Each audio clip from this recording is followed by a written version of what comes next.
Tell me it's not too late. Well, it's not too late. It's never too late. Yeah, that's right. It's never too late to be the person you want to be. Hey, hello, how do you do? Shady Doorags here. When a story ends, it's important to go back and examine where it came from, to see where the characters and events started and compare what they were then to who they are now. And if your story is told well, you'll be able to spot a natural progression of how it made it from point A to point B. Cough, cough, Game of Thrones, cough. So before the final season of Bojack Horseman hits, I thought it'd be a good idea to go back and revisit old seasons in order to finish up the season journeys. That way, when those last episodes come around, we'll be able to see Bojack's journey as a whole. Season 1 starts off naturally by introducing the main character, Bojack Horseman. This first interview scene sets up Bojack's character and upcoming journey perfectly. Back in the 90s, Bojack was in a very famous TV show called Horsin' Around. Despite it not being appreciated critically, audiences loved it. Bojack himself is very much attached to the show,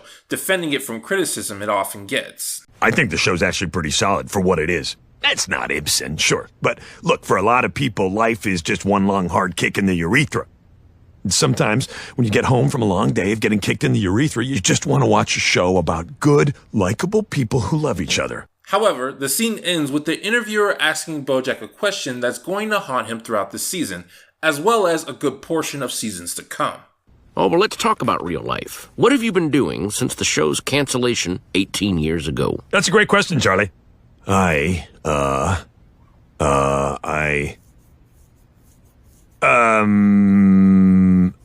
Season 1 enters Bojack's life at the start of a late life crisis. Bojack did a lot in his earlier days, but he's done nothing of worse since then, and it's starting to affect his self-esteem. I go over this in my video on what Bojack needs. Briefly summarizing, Bojack wants to be his best self again, and he's going to start a book in order to do that. As is to be expected, there's a lot of information about Bojack given within the first episode. One such note is his environment. Bojack lives atop of a mountainside with a view of Hollywood below. We've talked about the symbolism before, but for a brief overview, it basically represents that while Bojack is a part of Hollywood, he separates himself from it, perhaps even viewing himself above it. Inside Bojack's house are several paintings with various forms of symbolism. Again, let's keep the video short and only briefly summarize the one in his office, a symbol of Bojack's own narcissism and his inability to move forward. Shouldn't we help him? No, he loves treading water. And finally, we get the now legendary quartet that is Bojack's friends. These four have their own stories going on in Season 1, but we'll be sticking to how they affect Bojack's journey. Morning, sunshine. Why so gloomy, roomie? Todd is a party guest who never left once the party was over and is leeching off of Bojack. Despite constantly being berated by him, Todd looks up to Bojack and takes what he says to heart. That was, and I don't say this lightly, worse than 100 September 11ths. Yeah, you're right. This was stupid. I don't know what I was thinking. It's eventually revealed that while he puts up an act of disgust, Bojack is holding on to Todd because he doesn't want to be alone in that big empty house. In the episode Zoe's and Zelda's, Bojack reveals to the audience his true nature when he tempts Todd out of a lifetime opportunity with video games. Yes, I know some people think Bojack is innocent here since he told Todd not to do it, but as per usual, let's stick to Bojack's perspective. Bojack believed that what he was doing was wrong, and he did it anyway. Later in the season, Todd forgives Bojack, but in a way that's rather uncomfortable for him. As you know, I was hurt. But then I realized that's just how you are. You know, and maybe I just need to stop expecting you to be a good person so that way I won't get hurt when you're not. Oh, okay. Todd is a representation of Bojack's loved ones and how, because he's prioritizing his own happiness, he's willing to make their lives worse for the sake of his own. He also displays a fear that maybe Bojack is doomed to always be like this. Needless to say, there are very few who would call Bojack a good person after seeing him do this. Who told you Princess Carolyn and I broke up? She did. What? You never took me home, jerk! Next up is Princess Carolyn, Bojack's agent and on and off girlfriend. The bulk of their relationship can be found in the episode Say Anything, where Bojack, having been given terrible news, demands Princess Carolyn's romantic attention. Despite her being someone he's supposedly in love with, Bojack makes Princess Carolyn's work life miserable, trying to convince her to focus only on him. Yep, you gotta get someone big. What about those brothers? Hello? Hello? Lady, you work too hard. That was an important phone call. Princess Carolyn knows that Bojack does this all the time, but eventually she does cave in. Since she can't find happiness in her work, she might as well try to find it within Bojack. But the moment she lets her guard down, Bojack leaves her in the dust. I just got kind of a weird phone call. You and me both. Hey, screw 'em all, right? This was a mistake. I've been acting crazy. That phone call just pulled me back to reality. I guess I'll see you around. You're not even gonna give me a ride home? Sorry, I think I just need to be alone right now. Bojack has no regard for Princess Carolyn's happiness because it no longer coincides with his own. Similar to Todd, Princess Carolyn demonstrates Bojack's ability to make those close to him miserable. But this time, it's unintentional. Bojack didn't want Princess Carolyn's work life to suffer, and he certainly didn't want to break her heart, but he was so focused on himself in these moments that how his actions were affecting her didn't even register. Hey, stupid, isn't that your friend over there? Mr. Peanutbutter? God, I hope he doesn't see us.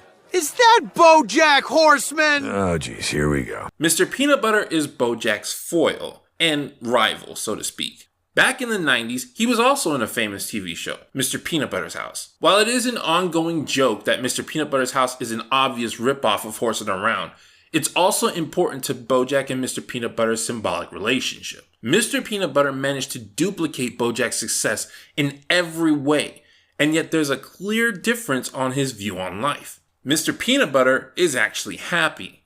He loves his life. He loves himself. He even loves Bojack. This attitude is meant to foil Bojack's as well as demonstrate to the audience that the problem lies with the character, not the circumstance. Without Mr. Peanutbutter, it would be easy for viewers to leave the show thinking, wow, being rich and famous leads to a sucky life. By having Mr. Peanutbutter there, someone with the exact same experience as Bojack but with a different mindset, we the audience can see where the problem truly comes from. It also shows all of this to Bojack. You people are all right. Who wants an autograph? He's so stupid he doesn't realize how miserable he should be. I envy that. Bojack feels he's the more competent person in life, and yet somehow Mr. Peanutbutter has everything Bojack wants. Including... I see you met my beautiful girlfriend, Diane Nguyen. Whoa, wait a second. You drank all my beer? Also, you two are dating? Finally, we get to Diane Nguyen, the most important friend to Bojack this season. When Bojack fails to deliver his book on time, he's given a ghostwriter to help tell his story. Diane Nugent? She's great. And she's got a thing for horses. Check this out. Hey, Secretariat. After meeting her at a party, Bojack is immediately attracted to Diane in every way imaginable. He is able to talk to her about his problems, and she actually listens. And despite some sad things Bojack reveals about himself, she doesn't reject him. She makes him feel like there's potential for him to be something better. Most people don't even get to do the Brady Bunch version of the thing they want to do with their lives. You're actually in a really good position now, because you can pretty much do anything you want. You're responsible for your own happiness, you know? And so, their relationship and journey begin. Bojack informing Diane all about his past while also revealing some things about him in the present. Diane is there to see what Bojack did to Sarah Lynn. She knows what happened between him and Herb. Bojack tells her everything. Don't you want to know what my rosebud is? You told me repeatedly it was the nudie magazine your uncle showed you with the three-nippled woman. Who was she? I got it all. Diane stands out among the rest of the cast and among the rest of Hollywood in regards to her morals. Unlike everyone else, she hasn't settled into the Hollywood mindset, and thus doesn't simply accept when your average celebrity chaos ensues. I know. She's taking advantage of me. Actually, it kind of feels like you're the one taking advantage of her. She's the one with substance abuse problems and daddy issues. Hey, we both have substance abuse problems and daddy issues. Yeah, but she came to you for help. Bojack wants to be held accountable, but also wants to know he's capable of good. Diane provides the perfect middle ground to him for that. Also, Bojack is physically attracted to Diane. I mean, how can he not be? She's smart and cute and intelligent and grounded and has great hair. And no, I don't have a crush on Diane. And even if I did, you can prove nothing. It's important for Bojack's journey that Diane be considered desirable from his perspective. She's the one writing about him, the one exposing his inner self. Even though Diane just sees what she's doing as a job, Bojack sees it as her casting judgment on him, which means a lot more when you have a high opinion of the person doing it to you. Eventually, the book gets finished, but Bojack isn't pleased. Well, I realized that the best way to fully capture you, warts and all... This isn't warts and all. It's just warts. Where's the all? You come off as complex and deeply troubled, but ultimately sympathetic. You might be too close to see that. Initially, Bojack thinks he's upset because the world will see him as a bad person. Yet when Diane leaks the book and people respond positively, Bojack still wants to see if he can make a better one. After going on a trip, Bojack discovers what really bothers him about Diane's book. Look, I'm sorry about all the stuff I said about you earlier. We can publish the book you wrote. You're obviously a better writer than I am, and I don't actually even really care what the world thinks about me anymore. I just hated reading that book because I hated feeling like that's how you saw me. Being smart, being moral, and hearing everything he's had to say, there is no one more perfect to cast judgment on Bojack about whether or not he's a good person. In her book, it appears that Diane has concluded that he isn't. However, Bojack is desperate for there to be some kind of hope for him. Do you think it's too late for me? What? I mean, am I just doomed to be the person that I am? The person in that book? I mean, it's not too late for me, is it? It's not too late. Diane, I need you to tell me that it's not too late. Bojack, I need you to tell me that I'm a good person. I know that I can be selfish and narcissistic and self-destructive, but underneath all that, deep down, I'm a good person, and I need you to tell me that I'm good. Diane, tell me, please, Diane, tell me that I'm good. Diane is initially speechless, but eventually she is able to give Bojack an answer. Well, do you think I'm a good person? Deep down? That's the thing. I don't think I believe in deep down. I kind of think all you are is just the things that you do. Going forward, Bojack has what he needs. He has the talent, the money, and people to help be the person he wants to be. But he can't just want it. He has to actually be that person. Season 1 has Bojack understanding that, so far, he has not been his best self. It demonstrates through his friends, actions, and past that he chooses to not be a good person.